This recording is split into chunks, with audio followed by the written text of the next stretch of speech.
ordezkaria den Ubera andereak du hitza.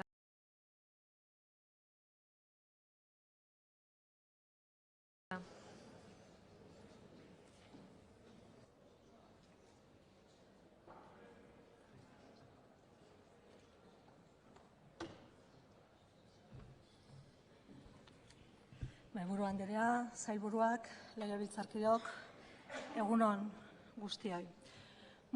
Gaur hizpide dugun gaia, Haurreskola Kontsortzioan garatu beharreko hizkuntza proiektuari buruzkoa, ikasteroei buruzkoa, aurreko bozeramaileak esan duzuen bezala ez da berria.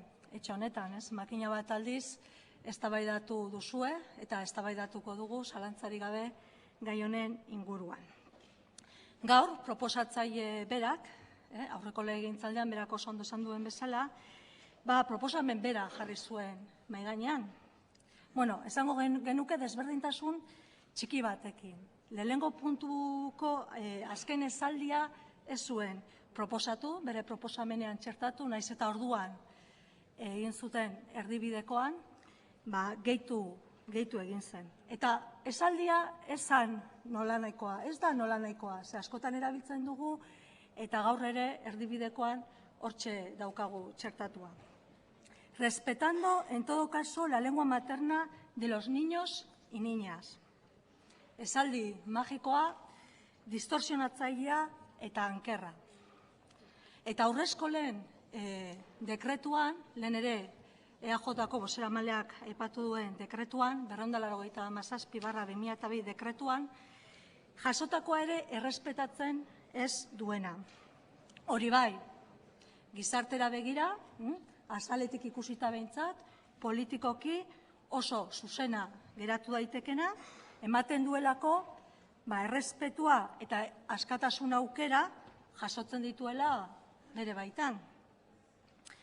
Esaldi horren atzean bestelako intentzio bat dagoenean, eta bestelako intentzio bat nagusi denean. Inposizioa, euskararen diskriminazioa eta bazterketa, eta gurasoen aukeraren ukazioa. Zergatik diot hau? Saiatuko naiz argudioak mahai gainean jartzen eta azaltzen. Argudio bat, ama hizkuntza errespetatzeak ez duelako esan nahi gurasoen aukera errespetatzea. Eta dekretu horretan, lehen aipatu dudan dekretuan, argi eta garbi esaten da, 5. artikuluan hizkuntza trataeraz aritzen denean eta definitzen duenean. Esaten du, besteen artean gurasoen edo tutoren nahia hartuko dela kontuan. Zeren adibidez, ama hizkuntza gaztelera izan daiteke eta aita hizkuntza euskera, edo ama hizkuntza errusiera izan daiteke eta aita hizkuntza beste bat. Orduan hor ikusten da nahasketa bat egiten dugula, ze ez da gauza bera ama hizkuntza edo lehen hizkuntza.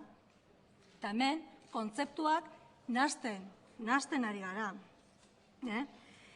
Eta hor esaldi ponpoxoak erabiltzen ditugu nahasketa horretaz baliatzeko beste helburu batzuk lortu ahal izateko. Eta eskutatzen dute benetan horratzean dagoen borondate politikoa. Hau da, aukera eskubidea mugatzearena eta euskara baztertzearena. Argudio gehiago mahai gainean jarriz. Etengabe elebitasuna balorean jartzen dugu. Agerikoa denean, elebidun gehienak, lehen hizkuntza euskara dugunok garela, lehen hizkuntza diot eta ez ama hizkuntza, bi kontzeptu oso desberdinak. Ikasteredu elebidunak aplikatzea, gure uste apalean, hizkuntza biei estatus juridiko bera ematea da. Eta beraz, euskara hizkuntza gutxitua den aldetik, hizkuntza nagusia bilakatzea. Hori da benetako elebitasuna. Hori da hainbatetan aldarrikatzen dugun elebitasun hori balorean jartzea eta benetan indarrean jartzea eta praktikara eramatea. Eta hori da hain zuzen ere orain arte ez duguna egin. Hemen ez duguna egin. Eta hori agerian ikusten ari da hainbat eta hainbat azterketa, ikerketetan. Eta azkena gobernu honek orain dela 2 aste edo aurkeztu duen arrue ikerketa. Eta ikerketa horrek argi eta garbi uzten du gaur egungo eredua agortua dagoela eta gainditu beharra daukagula. Beraz, beste argudio funtsezko bat. Beste argudio funtsezko bat murgiltze eredua aldarrikatzeko eta garatzeko. Eta gure taldea, Euskal Herria Bildu taldea, prest dago legegintzaldi honetan, horretarako prest dauden talde guztiekin, elkarlanerako eta benetan lanerako eta garatzeko gizarteak garbi eta argi adierazi duen eredu horri buelta emateko eta gainditzeko. Argudioekin jarraituz, beste argudio bat. Badirudi guztioi, eta gaur ere agerian geratu da, asko kezkatzen gaituela, 0-3 aurren heziketa. Beraien garapen integrala, basiko-afektiboa, intelektuala, emozionala, guztioi asko kezkatzen gaitu. Eta zalantzarik gabe, haurreskolen adintarte horretan helbururen bat baldin badaukagu da, aurren etorkizuneko pertsona horien garapen integrala. Eta zalantzarik gabe, hizkuntzaren gaitasun horiek eskuratzeko oinarriak sartzea. Eta zergatik diot hau, hala eta ere, horrek guztiak eskatzen gaituenean, tematzen gara ingelesa sartzera, 3. hizkuntza bat sartzera. Tematuak gaude. Hor ere, azterketa guztiak, pedagogo guztiak, aditu guztiak esaten dutenean, eta demostratu dutenean datu objektiboekin, astakeria ikaragarria dela.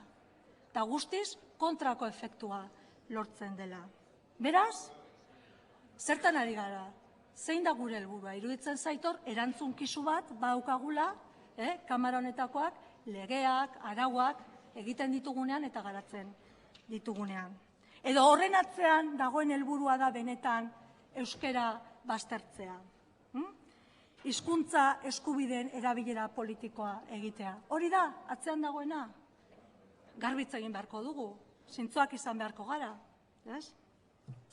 Guk eskatuko genuke, gure taldeak eskatuko luke, eta eskatzen dugu, alde batera usteko hizkuntza eskubideen gaineko erabilera politikoa, inposizioa eta ukazioa.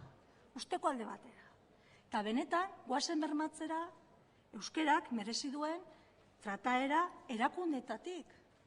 Hain zuzen ere, errespetuaren eta herri honen etorkizunaren izenean. Pentsatzen dugulako, euskerak benetan merezi duela, euskalduna garelako, euskal arauak, legeak egiten duen kamara batetan gaudelako eta gure ardura delako.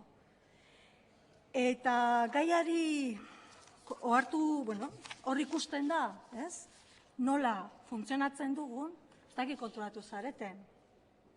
EAJak Alderdi Popularrarekin erdibideko bat egin du, eta euskarazkoa eta gaztelerazkoan ez da berdina esaten.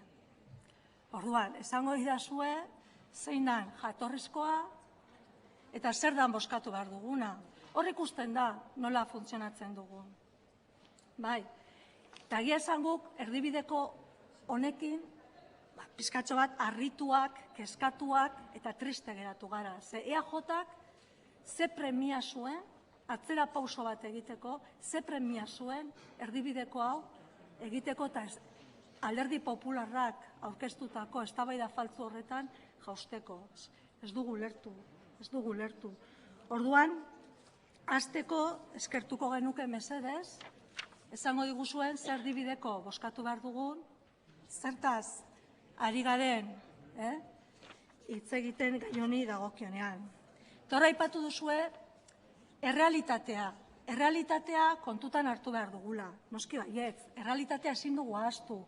Baina horregaitik, errealitatea kontutan hartuta, errealitatea ez ahaztuta, aurrera egin behar dugu. Aurrera egin behar dugu euskara sustatzen, bultzatzen, nagusitzen.